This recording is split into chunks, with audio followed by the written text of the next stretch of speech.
বন্ধুরা, আজকে আমরা কথা বলবো আর্জেন্টিনার দুই ডিফেন্ডার নিয়ে, ক্রিস্টিয়ান কুটি রোমেরো আর লিসান্দ্রো মার্টিনেজ। দুজনেই বর্তমানে বিশ্ব ফুটবলের অন্যতম আলোচিত ডিফেন্ডার। তাদের খেলার ধরন, পজিশন আর অবদান নিয়ে সবসময় বিতর্ক হয়, কে আসলে সেরা।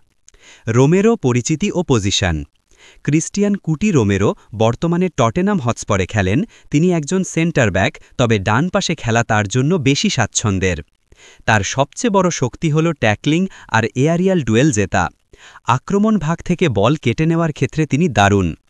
অনেক সময় তিনি খুব আক্রমণাত্মক ডিফেন্ডিং করেন, যা দলের জন্য ইতিবাচক হলেও কখনো কখনো ঝুঁকিপূর্ণ হয়ে যায়। আর্জেন্টিনার হয়ে খেলতে গিয়েও তিনি দেখিয়েছেন নিজের দৃঢ়তা। বিশেষ করে 2000 বিশ্বকাপ জয়ের সময় তার পারফরমেন্স সবাইকে মুগ্ধ করেছিল। লিসান্ড্রো পরিচিতি ও পজিশন। অন্যদিকে লিসান্ড্রো মার্টিনেজ বর্তমানে ম্যানচেস্টার ইউনাইটেডে খেলেন।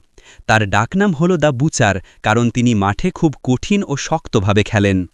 মার্টিনেজ মূলত একজন সেন্টার ব্যাক, তবে চাইলে লেফট ব্যাক বা ডিফেন্সিভ মিডফিল্ডার হিসেবেও খেলতে পারেন। তার বিশেষত্ব হল পজিশন সেন্স আর বল ডিস্ট্রিবিউশন। শারীরিক উচ্চতায় কিছুটা খাটো হলেও তিনি অসাধারণ টাইমিং আর বুদ্ধি দিয়ে সেটা পূরণ করেন। লিসান্দ্রোর আরেকটা বড় দিক হল প্লে বিল্ড আপে অবদান রাখা। তিনি পিছন থেকে আক্রমণ সাজাতে খুব পারদর্শী। দুজনের তুলনা। এখন প্রশ্ন হল, কে সেরা। রোমেরো ডিফেন্সে শক্তি আর আগ্রাসন এনে দেন। তিনি এয়ারিয়াল বল এবং ওয়ান-অন-ওয়ান ডিফেন্সে দুর্দান্ত। লিসান্দ্রো মার্টিনেজ বুদ্ধি, কৌশল আর পাসিংয়ের জন্য আলাদা। তিনি শুধু রক্ষণই নয়, আক্রমণ গড়ার কাজেও দারুণ। অর্থাৎ যদি কেউ খুঁজে থাকেন হার্ডকোর ডিফেন্ডার, তাহলে রোমেরো এগিয়ে। আর যদি চান বুদ্ধিদীপ্ত বল খেলানো ডিফেন্ডার, তাহলে লিসান্দ্রো মার্টিনেজ নিঃসন্দেহে এগিয়ে থাকবেন। আর্জেন্টিনার দলে ভূমিকা।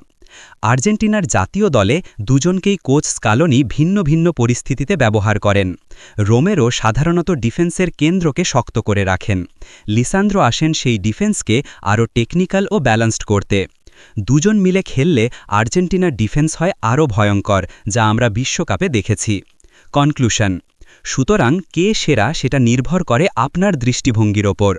যারা শক্তি, লড়াই আর আক্রমণ থামানো ভালোবাসেন, তাদের কাছে রোমেরো হবেন সেরা। আর যারা বুদ্ধি, খেলা গড়া আর ডিফেন্স থেকে আক্রমণ শুরু করা ভালোবাসেন, তাদের কাছে লিসান্দ্রো হবেন সেরা।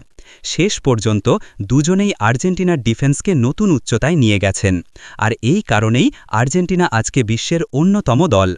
তো বন্ধুরা, আপনাদের মতে রোমেরো ভালো নাকি লিসান্দ্রো মার্টিনেজ? কমেন্টে জানাতে ভুলবেন না।